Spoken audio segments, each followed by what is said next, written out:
Sebab siapakah di antara kamu yang kalau mau mendirikan sebuah menara, tidak duduk dahulu membuat anggaran biayanya? Kalau cukup uangnya untuk menyelesaikan pekerjaan itu. Supaya jikalau ia sudah meletakkan dasarnya dan tidak dapat menyelesaikannya, jangan-jangan semua orang yang melihatnya mengejek dia sambil berkata, orang itu mulai mendirikan tetapi ia tidak sanggup menyelesaikannya. Atau raja manakah yang kalau mau pergi berperang melawan raja lain tidak duduk dahulu untuk mempertimbangkan apakah dengan 10.000 orang ia sanggup menghadapi lawan yang mendatanginya dengan 20.000 orang? Jikalau tidak, ia akan mengirim utusan selama musuh itu masih jauh untuk menanyakan syarat-syarat perdamaian. Demikian pula lah tiap-tiap orang di antara kamu yang tidak melepaskan dirinya dari segala miliknya tidak dapat menjadi muridku. Garam memang baik, tetapi jika garam juga menjadi tawar, dengan apakah ia diasinkan? Tidak ada lagi gunanya baik untuk ladang maupun untuk pupuk. Dan orang membuangnya saja. Siapa mempunyai telinga untuk mendengar, hendaklah ia mendengar. Demikian firman Tuhan. Ya, firman Tuhan selalu baru setiap hari ketika kita menanti-nantikan Tuhan dengan penuh cinta, dengan penuh pengharapan yang teguh ya, dan terus berpikir dengan akal sehat. Ketika kita ya masuk padang gurun ya, mengapa orang-orang yang tidak percaya kepada Tuhan ya di padang gurun, walaupun terus lama muter-muter, mereka tetap lebih survive daripada orang-orang yang beragama Kristen. Banyak atau orang-orang yang tidak beragama ya di padang gurun itu lebih survive. Makanya mereka tinggal di padang gurun. Orang-orang ini ya. Mengapa orang-orang ini bisa survive di padang gurun? Mengapa orang Israel itu harus masuk ke tanah perjanjian? Mengapa orang Amalek, orang Amon, Moab itu di padang gurun mereka bisa bertahan hidup? Ya, orang Midian, orang-orang ini ya, orang-orang ini. Mengapa mereka bertahan di padang gurun? Tetapi orang-orang Israelnya harus masuk tanah perjanjian. Ya, dan kalau bisa jangan lama-lama di padang gurun. Tapi orang-orang ini memang sengaja tinggal di padang gurun. Ya, Anda pernah kepikir begitu nggak? Kan sama kan dengan kita kan?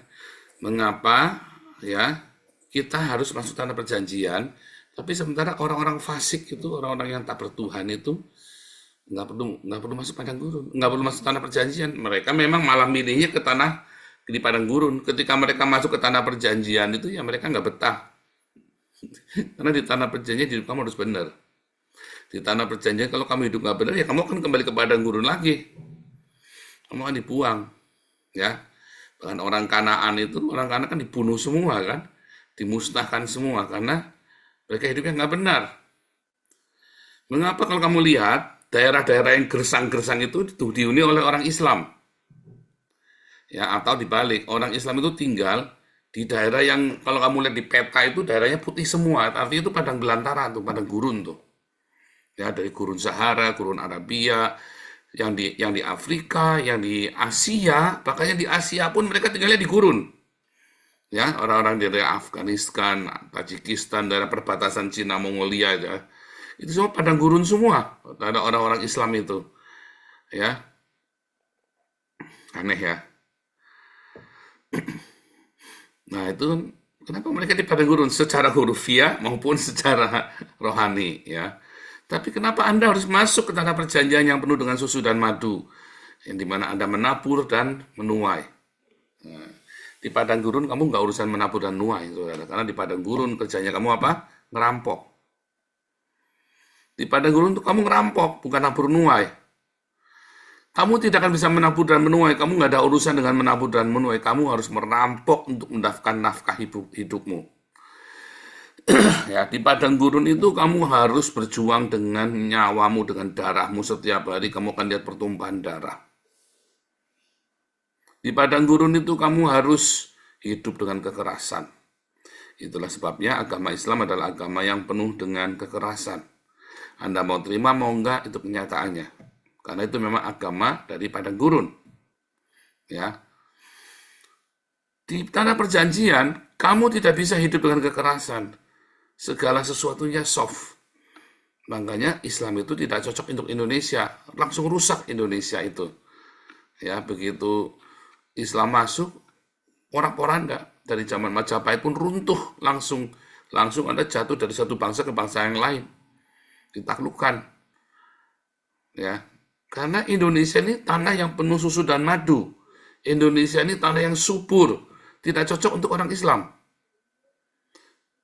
Di tanah yang penuh susu dan madu, kamu akan hidup dengan menabur dan menuai. Kamu nabur perbuatan baik, kamu akan tuai perbuatan baik. Kamu nabur yang jahat, kamu akan tuai yang jahat. Di padang gurun, tidak urusan tabur tuai, kamu rampok. Pokoknya kamu harus rampok. Ya, sama seperti Abraham berkata kepada Ishak berkata kepada Esau, ya kan, dengan panahmu kamu akan hidup.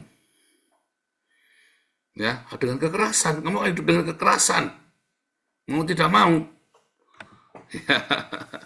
Begitu kamu bawa kekerasan itu ke tanah yang penuh dengan susu dan madu, ya rusak negaranya.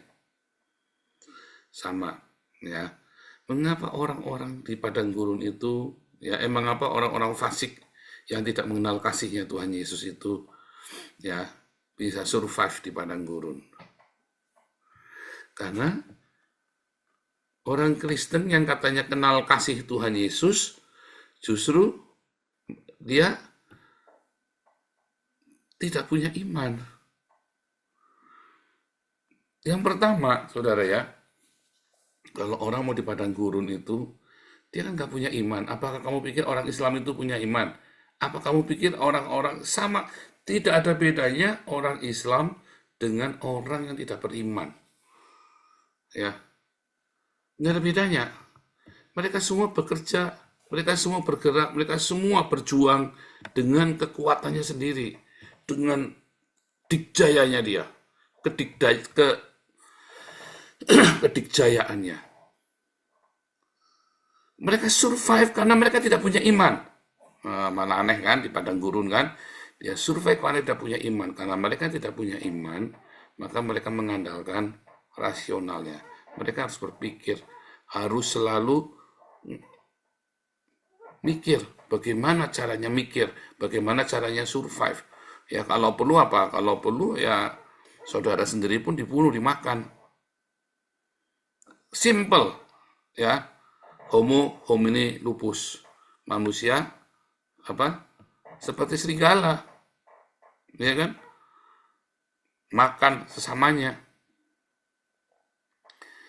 Pagi-pagi kamu bangun, hari ini siapa yang mau aku makan ya? Ya kan?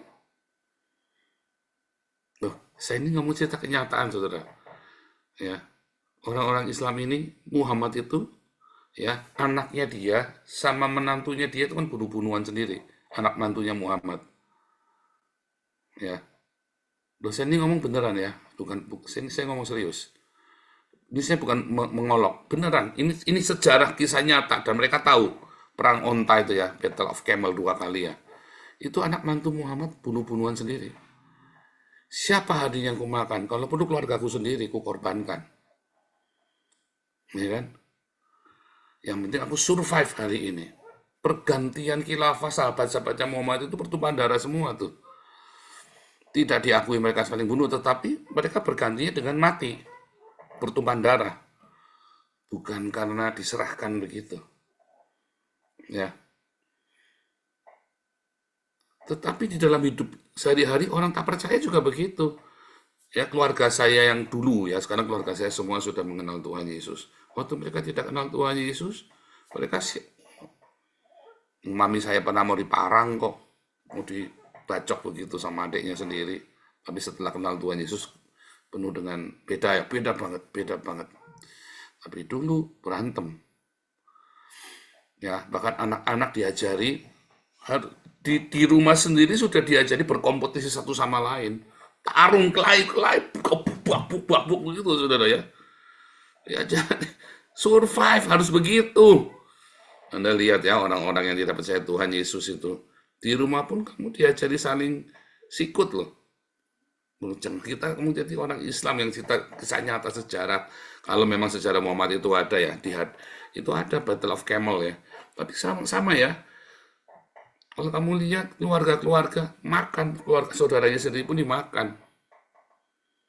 Karena apa? Memang harus survive. Mereka harus survive dan mereka apa? Hajar. Yang nalurinya dulu, Bu ya. Nalurinya untuk survive. Itu ya. Nah, dengan cara apa ya? Dengan cara makan sesamanya. Kamu termasuk orang yang seperti itu nggak? Naluri untuk survive. Orang yang punya adversity quotient-nya tinggi, ya dia punya naluri untuk survive, hajar dulu. Yang paling gampang dihajar. Siapa yang paling gampang dihajar? Siapa yang paling gampang kamu tipu? Anda yang sering utang-utang, siapa yang paling gampang kamu utangi? Pertama kali, korbanmu itu siapa? Ya keluargamu. Kamu yang suka utang-utangnya pertama kali siapa? Keluargamu kan yang diutangi kan? Dan yang ditipu pertama kali kan keluargamu kan? Utang nggak dibayar kan? Ayo jujur. Baru nanti mulai levelnya mulai tambah tinggi, akhirnya kamu bank, kamu tipu, akhirnya sebanyaknya. Akhirnya kan begitu kan, level ada level. Tapi pertama korbannya pasti keluargamu dulu. Ya, pertama itu keluargamu dulu yang kamu sikat dulu. Nah itulah satu naluri. Mengapa orang ini survive di padang gurun? Kamu mau begitu? Ya boleh saja, hidup kan pilihan. Kalau kamu mau gitu juga boleh. Kedua, saudara, mengapa orang bisa survive di padang gurun, saudara ya? Tadi karena dia nggak punya iman ya, tapi dengan instingnya dia. Ya, yang kedua, dia waras, dia pakai akal sehatnya di padang gurun. Mengapa orang banyak gagal di padang gurun? Karena dia tidak berpikir dengan akal sehat. Padang gurun itu terlalu panas, otakmu tuh sampai encer, sampai lumer otakmu tuh, saudara. Sampai kamu nggak bisa berpikir dengan akal sehatmu lagi. Di tengah-tengah masa-masa kesesakanmu, kamu nggak bisa survei, kamu nggak pernah gunakan akal sehatmu. Kenapa nggak bisa gunakan akal sehatmu? Satu, kamu panik. Betul? Dalam masa-masa tekanan ya, keluargamu berantakan, utangmu banyak, tiba-tiba hancur semua bisnismu, tiba-tiba kamu kena sakit, panik nggak saudara? Panik dong. Nggak mungkin nggak panik. Saya pun panik. Oh, saya panik sekali ya. Saya itu selalu tenang ya. Oh, saya temperamen, tapi saya kalau menghadapi masalah tuh saya tenang ya. Tenang dalam arti saya akal sehat. Tetapi ketika saya benar-benar nggak kelar-kelar, padang gurun itu kan kamu nggak bisa ngelihat ujung pangkalnya, kamu nggak lihat itu. Terus kamu lihat itu ujung tuh, ada oasis, ada mata air. Kamu datengin Fata Morgana, iya nggak? Datengin lagi ada oasis, kamu pikir, aduh, lumayan. Ternyata Fata Morgana, artinya apa? Cuma mimpi. Kamu datengin lagi, kamu kira itu tempatnya baik, Fata Morgana, ada hijau-hijau, ada air-air. Ternyata semua Fata Morgana. Kalau kamu sekali, 2 kali, 10 kali, yang ke-20, 30 kali, kamu goyang hatimu, saudara, panik kamu. Waduh, wah, panik. Sekali, 2 kali, 3 kali Fata Morgana, saya tenang. Wah, cool, keep cool. Begitu sudah 5, 6, salah terus. Fata Morgana semua yang saya temui. Saya kira itu pertolongan. Saya kira itu akhir dari padang gurun saya. Oh enggak, masih jauh. Benar. Apalagi tiba-tiba kamu kembali ke tempat asalmu. Tadi ya, loh, kita kembali sudah di sini. Waduh, kamu panik tuh langsung tuh. Mati kamu langsung di padang gurun. Bener nggak? Siapa yang begitu? Panik. Orang di padang gurun tuh nggak boleh panik. Masalahnya padang gurun tuh bikin panik. Ya, panasnya itu bikin otakmu tuh nggak bisa mikir. Apalagi air dan roti serba sedikit. Sebetulnya air dan roti serba sedikit itu nggak apa-apa, kan ada kan. Tapi kan kita panik. Loh, kalau besok nggak ada gimana? Kalau besok nggak ada airnya gimana? Ayo, panik nggak? Nah, tapi kalau kamu tetap punya akal sehat, ya, bahkan kamu tidak percaya Tuhan Yesus, tidak percaya kepada Tuhan, tidak punya iman, Yang penting kamu punya akal sehat. Kamu akan survive di padang gurun. Apakah kamu bisa masuk tanah perjanjian? Belum tentu. Ya, nggak bisa, nggak bisa. Ya, untuk masuk tanah perjanjian kamu harus pegang Torah. Kamu harus lakukan beriman kepada Torah, percaya kepada janji Tuhan Yesus. Ya, tapi kamu kan di padang gurun terus. Ya udah, kamu kan di padang gurun, tapi kamu survive. Pertama, karena kamu punya insting naluri untuk hidup. Sikat dulu siapa yang paling dekat dengan kamu. Yang paling lemah kamu hajar dulu, ya kan? Kamu sikat dulu. Kedua, kamu harus selalu menggunakan akal sehatmu. Jangan panik di padang gurun. Maka kamu akan survive. Apakah kamu bisa masuk tanah perjanjian? Nggak akan. Apakah orang-orang yang tadi pakai insting itu tadi untuk bertahan hidup bisa masuk tanah perjanjian? Tidak akan. Itulah sebabnya mereka tetap di padang gurun. Manusia-manusia padang gurun ini kan, orang-orang Islam ini. Balik lagi, saya bukan menghina ya, ini jangan ngomong saya penistaan agama nih. Ya, kasihan nanti ya yang di Zoom kita ya dituduh. Itu kenyataannya. Kamu lihat buka peta, semua daerah Islam itu, ya pasti daerahnya putih, gersang padang gurun. Ya. Nah, tapi ada yang ketiga, supaya kamu bisa survive di padang gurun. Kamu tinggal tenang percaya. Tinggal tenang. Percaya kepada Tuhan Yesus. Kepada janji Tuhan bahwa kamu akan masuk tanah perjanjian. Bahwa padang gurun itu sebenarnya hanya sejengkal dalam hidupmu. Ucapkan syukur senantiasa. Kamu bisa survive di padang gurun. Dengan ucapan syukur. Karena kamu tenang, kamu tahu air dan roti serba sedikit. Tapi pasti cukup. Tuhan janji. Ya, Tuhan akan cukupkan semua kebutuhanmu, semua keperluanmu. Cukup, tidak akan kurang. Kamu akan survive. Ya, kamu tidak perlu punya insting untuk membunuh orang, tidak perlu. Tidak perlu kamu punya insting untuk siapa yang mau aku hajar dulu hari ini, tidak perlu. Kamu cukup tinggal tenang percaya bahwa Tuhan akan cukupkan. Sebenarnya benar-benar Tuhan cukupkan. Lalu kamu bekerja dengan tenang. Jalan dengan tenang. Lakukan yang seharusnya kamu lakukan dengan tenang. Yang diberkati oleh Tuhan. Ditambah kalau kamu selalu menggunakan akal sehatmu. Ya, tentu kamu akan survive. Tapi jangan andalkan kekuatanmu sendiri. Sekali kamu pilih mau jalan dengan andalkan kekuatanmu sendiri, kamu harus hidup dengan instingmu. Artinya, forget it, masuk ke tanah perjanjian. Nggak usah mikir masuk tanah perjanjian. Yang penting aku survive dengan instingmu, dengan kekuatanmu. Ya, terkutuklah orang yang mengandalkan kekuatannya sendiri. Ya kan? Tapi diberkatilah orang yang berharap kepada Tuhan, yang menaruh percayanya kepada Tuhan. Di padang gurun itu kamu bisa tinggal tenang dan percaya, selalu ada ucapan syukur. Sehingga kamu tenang pemikirannya. Tenang. Air dan roti memang sedikit. Ucapkan syukur, karena padang gurun itu hanya 40 hari. Yang jadinya bikin lama, karena kamu panik, terus kamu mulai ngoceh, tuh mulai ngomel. Ngeluh terus setiap hari. Sudah dikasih tahu loh yang benar, nggak percaya, karena kamu memang suka ngomel. Kamu memilih untuk ngomel, ya kamu makin muter-muter di padang gurun. Itu pilihan hidupmu. Kamu mau pilih di padang gurun ya kan? Ya, aku nggak mau caranya, punya cara aku sendiri. Ya berarti kamu jangan mikir masuk tanah perjanjian. Jangan memikir masuk tanah perjanjian. Ya survive lah dengan caramu di padang gurun. Kamu akan survive, bisa. Sikut sana, sikut sini, atau ya kamu harus selalu berpikir logis. Ya, harus selalu berpikir logis. Tetapi kalau kamu tenang, tinggal percaya, otakmu waras, saudara. Kamu kan berpikir dengan logis. Masalahnya di padang gurun itu, banyak orang berpikir tidak logis. Ya, dia punya pengajaran-pengajaran, doktrin-doktrin yang penuh dengan tahayul. Kemarin sudah belajar ya. Otaknya dipenuhi dengan dogma, sehingga otakmu nggak waras.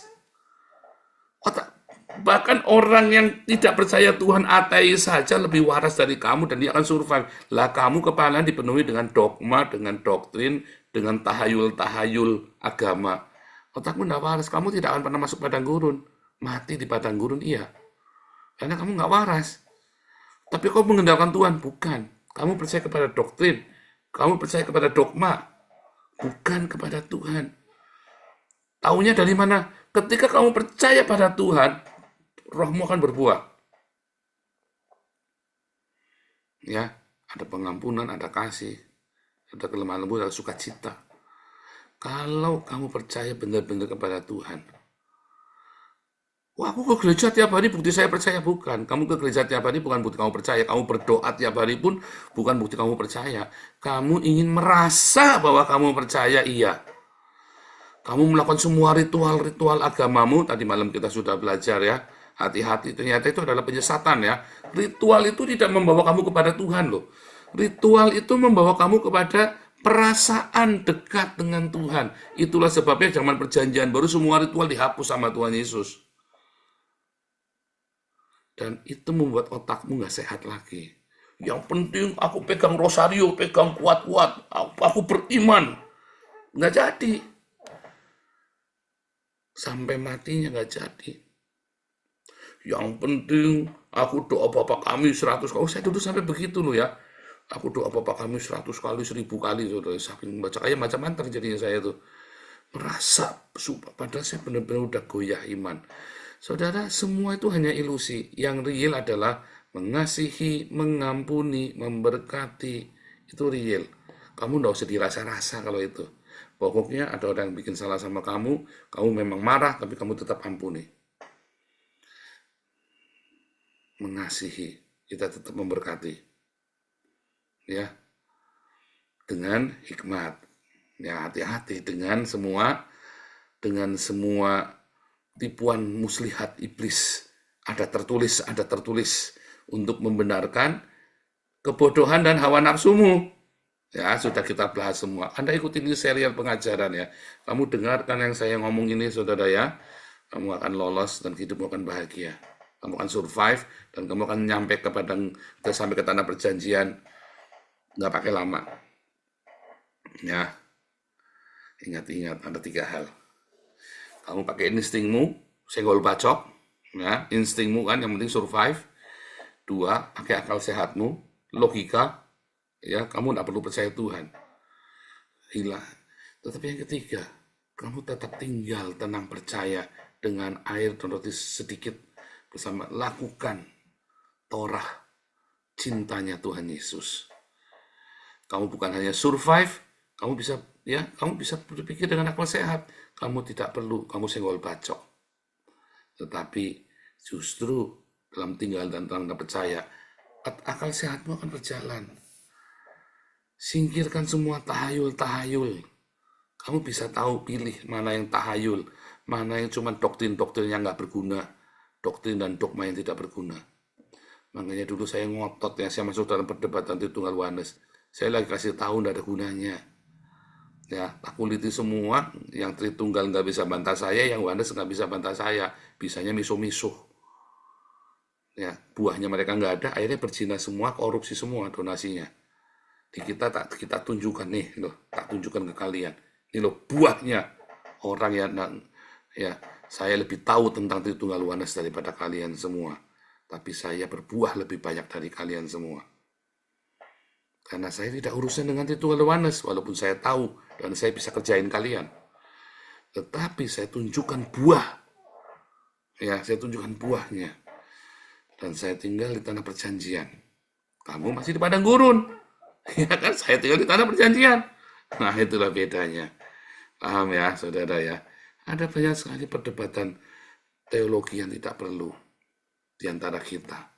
Boleh untuk kita diskusi, tapi bukan untuk kamu sampai ngotot mati-matian, sampai kudu begitu, belum sampai kamu lupa berbuah, sampai kamu lupa untuk menghasilkan buah. Ya, itulah sebabnya yang Tuhan ajarkan kepada kita tiap hari. Hidup di dalam cintanya, hidup dalam percaya, hanya dalam tinggal tenang dan percaya kepada Tuhan, serahkan. Maka kamu bisa berpikir dengan waras. Kalau kamu bisa berpikir dengan waras, ya kamu padang gurun itu satu lewatan saja. Hanya 40 hari saja. Ya, Yesus 40 hari di padang gurun. Elia 40 hari di padang gurun. Israel itu harusnya cuma 40 hari. Ya, jadi 40 tahun. Nah, kamu mau berapa lama di padang gurun? Jangan lama-lama dong. Ingat 3 hal tadi ya. Tuhan Yesus memberkati.